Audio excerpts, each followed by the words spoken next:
Good afternoon. What we've seen this week is exactly what Liberals denied was going to happen. The first thing the Liberals did with their newfound majority that was put together through backroom deals and secret negotiations is not make life more affordable for Canadians, not find new ways to lower the tax burden or to restrain wasteful spending. It wasn't to undo any of the anti-development laws that chase away investment into our country. No, instead, the very first thing they did was stack the deck on committees to give themselves a majority to shut down investigations. And that's what we're seeing at many committees throughout this week. This was not the power that the Canadian people gave this government at the ballot box. This is not what Canadians voted for.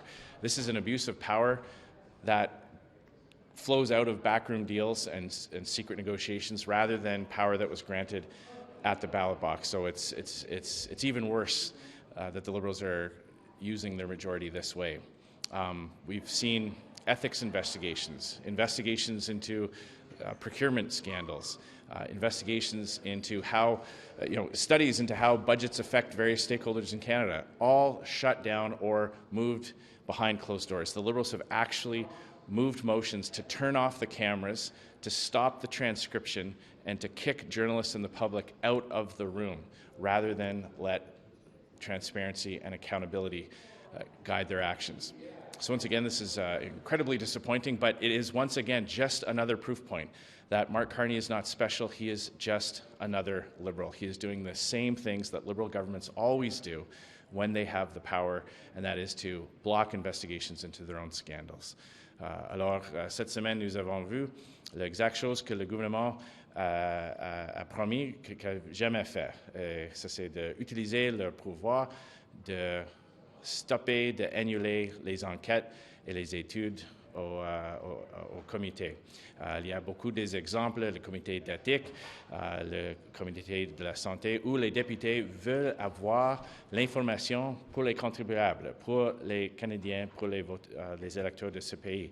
Elle a essayé d'avoir des enquêtes dans les dépenses gouvernementales, l'impact de le budget sur les groupes au Canada, et les libéraux ont bloqué et passer les motions de fermer les caméras, d'arrêter les transcriptions et d'expulser le public et les médias de le comité.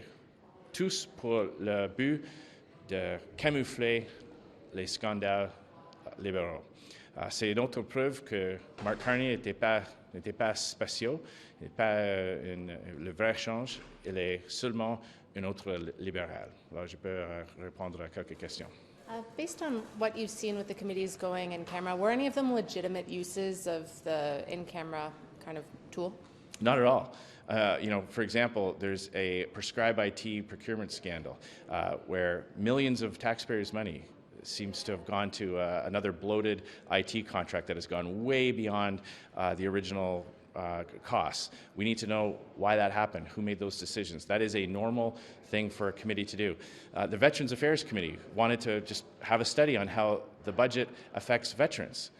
Liberals blocked that as well. This move to in-camera is completely undemocratic because that is, when a committee is in camera, it means the cameras are actually shut off. It means they stop transcribing the remarks and the public and the media are kicked out of the room, so nobody knows what actually happens. That is not a way to run a government, by hiding facts and information from the Canadian people. Have you been able to speak with the government House Leader or his team about this, and what has their reaction been, if so? This has come right out of left field. This is without any kind of discussion, without any kind of problem looking to be solved. They've just started doing this. This is a brand new tactic when you follow the chronology, they get their majority through these backroom deals. They immediately bring in a motion to stack the deck on committees, and then they immediately start to implement this tactic. This goes to show you that I believe this was part of the goal of Mark Carney getting that cobbling together his majority, not to address the needs of Canadians, not to make life more affordable for Canadians, not to undo the damage of the last 11 years of Liberal government, but to make life easier for him, to make it easier for him to hide his scandals, to hide misuse of taxpayers' money. So it's extremely disappointing. And it's an abuse of power. It's not just an abuse of power, it's an abuse of power that was not granted to the Prime Minister at the ballot box. It was a power that he cobbled together through backroom deals. So, that adds insult to the injury. Is there anything that you can do in terms of rejigging your strategy in the House or at these committees to try and renew this push for all of these things that the different committees were trying to do? Well, we're going to have to get innovative in the way we raise the alarm. You know, we're going to need a lot of people to shine a light on this. This is with Mark Carney showing he's going to govern like other Liberals have by blocking investigations. We're going to need the Canadian people, citizen journalists. We're going to need the media to all work together to shine a light on this. If they're going to start to block investigations, block studies, we're going to have to take our message through other avenues and raise the alarm on this in a variety of ways. So we're prepared to do that work. We've done this before in a previous Liberal majority government. The Conservatives have showed that we're able to do this, but it is just another example of how Mark Carney's primary focus is making life easier for him, not making life more affordable for Canadians. Great. Thanks very much, everyone. Good afternoon. In the oil industry? Well, it's fantastic to build more North American resilience and energy security of supply, but I think that Canadians should really be wondering why it is the United States that has done more approval of Canadian pipelines to get more energy out to export than the Liberal government, which has promised to get Canadian exports of energy, which are Canada's most valuable export, beyond the United States market for real leverage and self-reliance. What does it mean for Alberta and the energy industry? Well, it means everything, right? I mean, we need pipelines everywhere, and the state, the Liberals, to get out of the way of regulations, to put pipelines to every coast, and the means of production and the front end. But we need all of it out of the way. Our country depends on the productivity. Without it, we're just going to keep spiraling into a malaise of whatever the Liberals have concocted, right? So the debt, we need production. So you think this sends a message to the Prime Minister with the President? Well, I would hope, but I don't know if he's listening. Okay. Thanks so much. Appreciate it. You're welcome. Approved permits, you know, obviously not a done deal yet, but nonetheless moving in that direction. What do you think that means for the environment and for Canada's energy industry? Well, I mean, we know through Bill C5 and certainly comments from the Prime Minister that he has a total disregard for Aboriginal title and rights. You know, Bill C5 does not meet the standard for free, prior and informed consent of Indigenous peoples. This is not a constitutional choice. This is enshrined in our Constitution.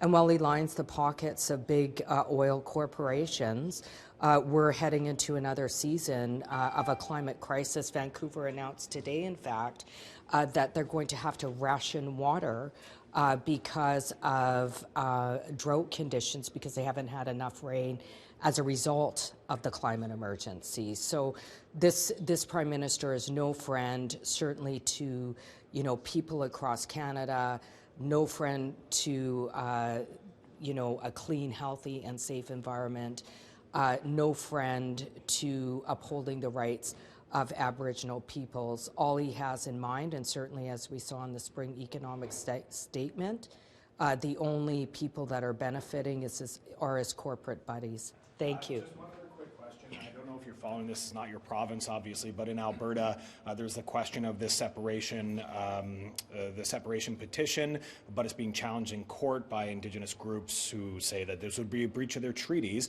However, it is just a petition. It's not legally binding in any way. So I'm wondering if you have thoughts on that and how that could impact any other questions of separation, let's say with Quebec as well. Well, you know, everybody has a right to be sovereign, but let's be clear, it's not that Indigenous nations are saying that it's a breach of their treaty. It is a breach of the treaty. Let's not forget the Prime Minister met with Daniel Smith without the voices of impacted Indigenous nations who have rights that are protected under Section 35 and Section 35(3) of the Constitution.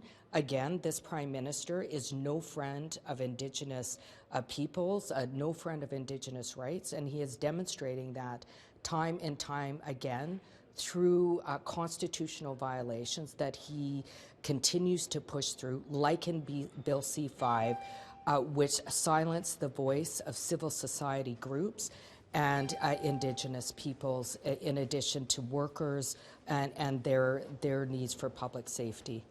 Thank you.